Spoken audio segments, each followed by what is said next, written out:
Kalau dari Kemudian yang ketiga Zaidiyah. Oh, Zaidiyah ya. Satu lagi. Ya, Ustaz. Tadi sudah ya. Ya. Sudah. Jadi ulang lagi. Tiga kelompok itu kalau mau kita. Jadi yang pertama itu masuk Al-Ghulat. Nah itu. Ya. Al-Ghulat.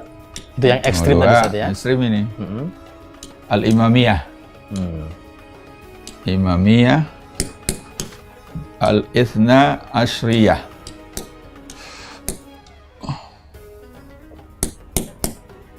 Nah, Imam 12. Ya. Nah, yang ketiga ini yang paling dekat itu Az-Zaidiyah. Dari ketiganya itu pas sekarang masih eksis semua? Eksis. Yang paling eksis ini Al-Imamiyah di Iran ini Imamiyah Itsna Asyriyah di Iran, di Irak. Irak mereka bisa 70%. Di Irak. Ya. Di Suriah dikit. Suriah yang Ghulat juga ada, Lebanon Ghulat ada. Kemudian di tempat lain. Ini paling kuat sekarang. Di dunia ini. Ya. Artinya di kalangan yang tiga ini yang paling top. Az-Zaidiyah itu ada di Yaman, ya. Tapi belakangan ini Zaidiyah Yaman berubah menjadi Imamiyah. Oh. Dan secara politik dengan Iran terus perang dengan Saudi. Belum selesai sampai sekarang. Iya. Kalau Ustadz melihat di Indonesia yang mana Ustadz yang? Di Indonesia ada Syiah Ustadz ya? Ada ya? Ada. Jadi kalau di Indonesia itu yang masuk ke Indonesia saya kira ini yang nomor 2. Al-Imamiyah itu. Ya, dari Iran. Jadi mahasiswa Indonesia yang belajar ke Qom, belajar ke Teheran, pulang. Kalau tidak semuanya, sebagian bawa ajaran Imamiyah Itsna Asyriyah. Tapi Ghulat mungkin masuk juga, karena saya pernah baca buku dalam bahasa Indonesia terjemahan. Judul Arabnya Illa Aliyan, kecuali Ali. Dan sudah diterjemahkan ke bahasa Indonesia, kecuali Ali. Di situ ajaran itu misalnya menyatakan bahwa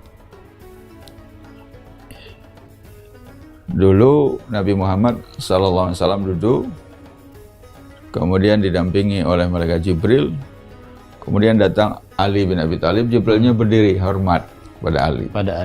Nabi bertanya, kenapa engkau hormat kepada anak muda ini? Oh, itu guru saya, kata malaikat Jibril. Loh, kapan engkau berguru kepada Ali?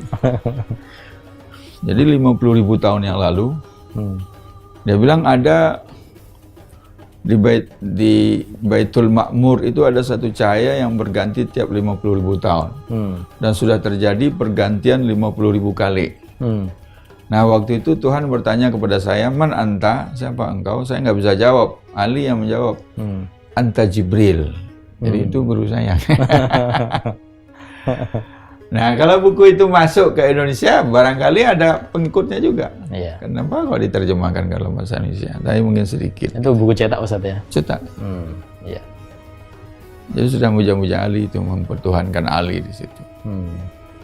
Ali. Nah, terus kita sebagai umat Islam di Indonesia itu, gimana Ustaz? Mungkin sebagai closingnya begitu, bagaimana sikap kita terhadap aliran atau ajaran Syiah yang berkembang akhir-akhir ini? Ya, kalau Ahlus Sunnah wal Jamaah ya jelas nolak Syiah, aliran manapun. Kalau mau Ahlus Sunnah wal Jamaah, Indonesia kan Ahlus Sunnah wal Jamaah, Sunni gitu ya, ya nolak.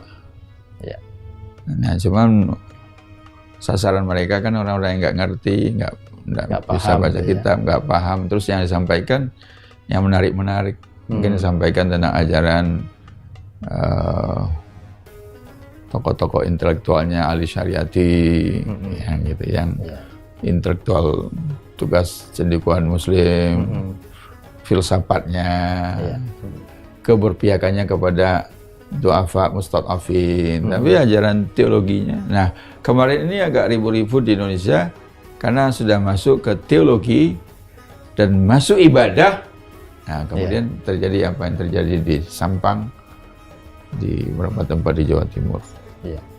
Jadi misalkan satu jamaah sedang memuji-muji sahabat dengan kirim Al-Fatihah kepada Umar, Utsman, Ali,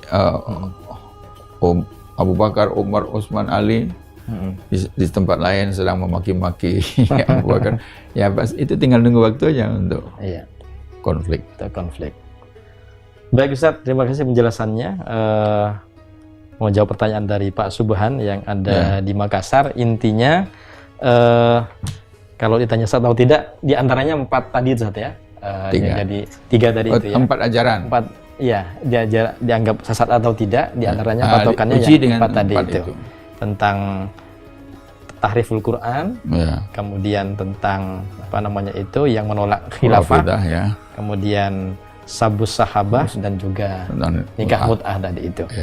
Apabila ada indikasi ke situ, itu bisa diindikasikan sebagai aliran yang sesat, kira-kira seperti itu.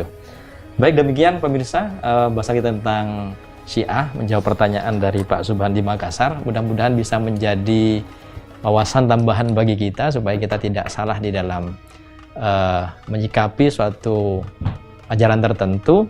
Dan tentu ketika ada hal yang kita ragu-ragu, bertanyalah kepada orang-orang yang kita percaya memiliki pengetahuan di situ. Mudah-mudahan bermanfaat bagi Anda yang mendukung acara ini. Silahkan menonton, kemudian like, subscribe, dan juga memberikan komen ya. Dan juga bisa bertanya jika ada pertanyaan. Tidak hanya masalah fikih, bisa masalah akidah, masalah muamalah, akhlak, dan sebagainya. Sampai ketemu pada episode berikutnya. Akhirul kalam, assalamualaikum warahmatullahi wabarakatuh.